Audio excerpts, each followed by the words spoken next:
Yo, what is going on, guys? Today I'm going to be showing you guys how to create this awesome clone jitter effect. So this is actually the music video that inspired me to make this effect. A lot of you guys were actually pointing me to this video a while ago, trying to make me break down this video, and I was looking at it. So let me just play this effect so you guys can see what I'm talking about. So as you can see, it's kind of like this little jitter thing. It's like really good with movement. So let's actually just go in and see what this looks like slow motion, so that we can actually break this down, and then you guys can have a better idea for what you're going to be learning how to do. So if I just go frame by frame, you can see whenever they're doing this, what they're doing is they're literally just masking out the person, then moving it over a little bit, just going frame by frame. So one frame it'll pop out, go back in, and then it'll kind of just move around a little bit just like that. I'm also going to show you guys a few effects you can add on to this to make this your own creative little thing. So anyways, what we're going to do is we're actually going to make the cut right here. I've already organized the footage, so I'm going to click here. I'm going to click Control K to actually make that cut, and then I'm going to hold down Shift on my keyboard, and I'm going to click the right arrow key twice. So 10 frames is the duration for, so 10 frames is the best duration to doing this. I actually went and counted in that video how many frames it took for them to do that. So it took 10 frames for each little jitter effect, and every time you click Shift and right arrow key, that's moving over 5 frames. So anyways, this is what we have. This is the clip. If you guys are working just in After Effects, you can just cut out 10 frames and then only add effects onto that little snippet. But if you guys are doing dynamic links like I do, which I recommend because Premiere and After Effects both have their own pros, we're going to do it this way. So right click on your clip, bring it into After Effects. And now, as you can see, it's in After Effects right now. So like I said, if you guys are just working in After Effects, if you only want to go over 10 frames, using page up and page down, you can go frame by frame, just like this. So what you could really do is click Control Shift D, make a cut, go over 10 frames, and then cut out that one snippet. But anyways, what we're going to do, I'm going to show you exactly how to do this quick. So I'm going to use some of the tips from my How to Mask Fast video. If you guys want to go watch that just in itself, I'm going to link it down below. It's a very, very useful video. So what we're going to do is we're actually going to double click on our footage right here, and we're going to do that again until this says layer. So we're going to do it one more time. So now we're working in a layer, which is what we want, and we're actually going to come over here to the very top, and we're going to click on the roto brush tool. It's like this little person next to a paintbrush. We're going to click on that, and then we're just going to draw a little outline around the person, just like this, and you'll see that the computer is going to do all the work for us. And as you can see, it's not perfect.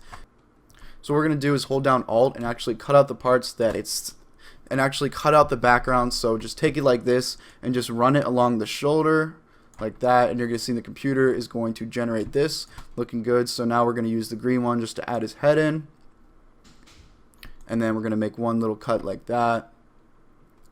And that's looking good. So that's actually a nice rough little sketch. And since this effect is happening so fast, this doesn't have to be a perfect mask. So the key to this is actually being able to do this fast, because I know editing takes so long, especially masking. But now once you have this, just click page down, and you're going to be able to move down and you're going to be able to move your frames down, and you're going to be able to see wherever the mask messes up, and you can actually make little adjustments. So it's okay here. Let's see, let's keep going down the line. So for example, if this does start messing up as you go along, depending on the motion, he's not moving that much, so the crop is actually staying pretty the same. But if you guys do need to fix the crop, just come in here. Say for example, this messes up like this, just hold down Alt, cut it out, and then you just make tiny little adjustments as you go along. It's actually very, very simple to do. It's definitely the fastest way to mask, and it's definitely one of the best ways to mask.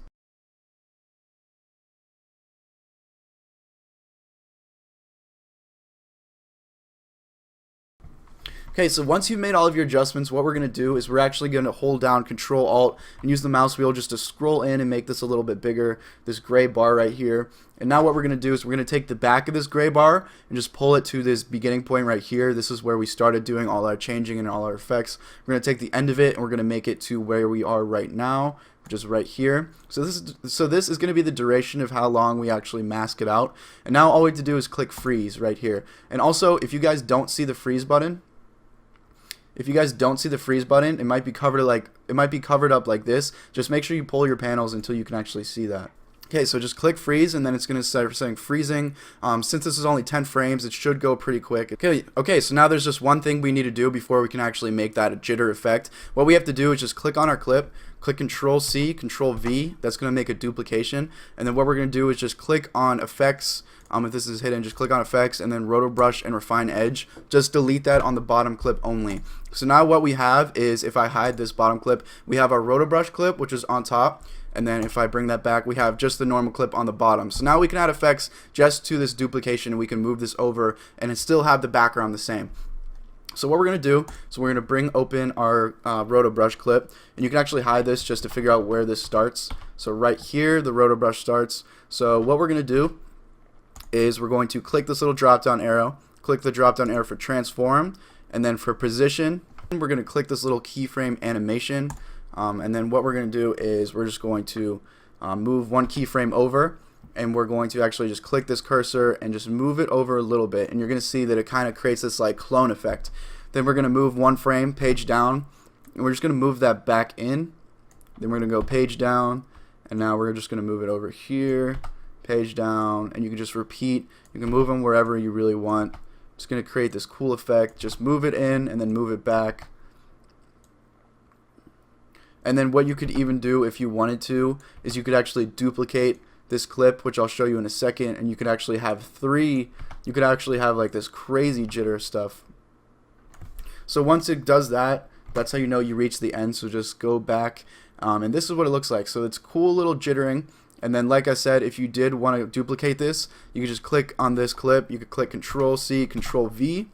You could open up the transform, and you could delete all these keyframes, and then you could go in and you could actually just move this, re-keyframe this, move it over, and then just move it somewhere else, and you have 3 duplications. It does this cool little jitter. It looks pretty dope. There's actually one more thing I'm going to show you guys you can add on to this. It's actually an echo effect. So I'm just going to show you the right settings for this so it doesn't look weird. So just come over here to Effects and Preset in After Effects and look up Echo, and then go down right here, Time Echo. Just drag that over your clip right here. And as you can see, it's super light. So what we need to do is come down here to the decay and make the decay 0.35. So that's actually going to blend a little bit better. And then I'm just going to click File, Save, and that should look good. So let's go back into Premiere and just see. It should be like this cool little like ghost effect instead of just like straight like choppiness. So it's a cool little clone jitter effect. I think it goes really, really well with videos that have like high energy, high motion, stuff like that. It's something you guys can get really creative with.